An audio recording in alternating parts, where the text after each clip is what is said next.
Hola, profe, ¿cómo estás? Bienvenida a la explicación de nuestra actividad TIC de tercer periodo, donde vamos a hablar sobre la historia de la niña Chole. Aquí vamos a responder las respectivas preguntas y hablar sobre los procesos y la historia verdadera de la niña Chole. Nuestro grupo está conformado por Isabela González, Juliana Ramírez, Sara Castilla, Paula Medina y yo soy Lipiraban. Yo voy a iniciar hablando un poco de cómo fue el proceso de elección de la radionovela. Nosotras inicialmente íbamos a hacer un cortometraje, pero tuvimos unas dificultades, así que decidimos hacer radionovela. Nos distribuimos los personajes cada una.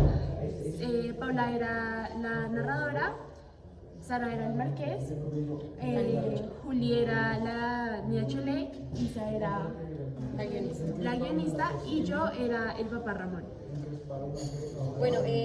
La historia original inicia con el marqués, quien era un marino que viajaba mucho. Entonces, este marqués en uno de sus viajes fue a México y allí en una de sus paradas estaba en una estación de tren, en donde se encontró a la niña Chole por casualidad.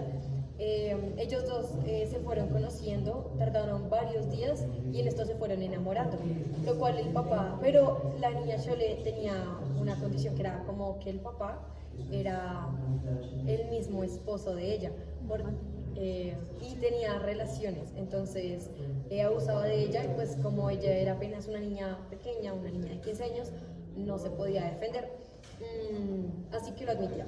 Entonces, en esto se fueron enamorando con el marqués y toda la cosa, y en esto, pero el papá no lo permitió y al final pues se quedó con la niña Chole. Teniendo en cuenta la historia original, se puede decir que se le hicieron varios cambios al guión. Principalmente está el final, que nosotras decidimos ponerle un final feliz a la historia, relativamente feliz a lo que se podía llegar a esa historia. Así que pues no voy a adelantar el final, pero digamos que sí está muy cambiado el original. También se cambió el nombre del papá, ya que el nombre original era muy extenso, entonces no se mencionaba en la historia original, entonces nosotros le pusimos el nombre de Ramón.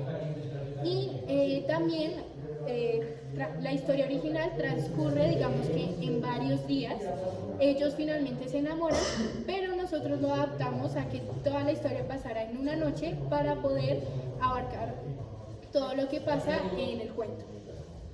Bueno, y ahora vamos a dar respuesta a la pregunta propuesta para este semestre, la cual era: ¿cuál es la importancia de reconocer los contextos históricos, sociales y culturales de cada uno de los diferentes movimientos literarios? Bueno, como podemos ver durante el desarrollo de esta obra, observamos cómo se generaron algunos cambios o algunos movimientos que eran representativos para la época, los cuales era el trato que se le daba a la mujer. En este caso podemos observar en la historia cómo se desarrollaba el papá hacia la hija y cómo era su relación.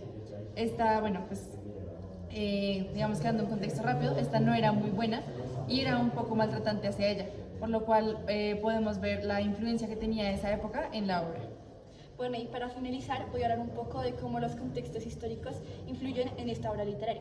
Bueno, como sabemos, esta era una época donde había muchas cosas que en la actualidad no utilizamos, muchas expresiones, muchos medios de transporte. Por ejemplo, en la obra se utiliza mucho como el transporte en barco, en tren, y digamos que esto era muy común en esa época. Entonces todo lo que se utilizaba se implementa en esta obra, además de las diferencias políticas, las creencias. Por ejemplo, en esta obra se ve como la cultura española choca con la mexicana, las cuales son muy diferentes, porque para la niña Chole, pues en su cultura era normal casarse con una persona mayor. Sin embargo, en la cultura de la persona española, que era el marqués, esto era totalmente inadecuado, o sea, era terrible.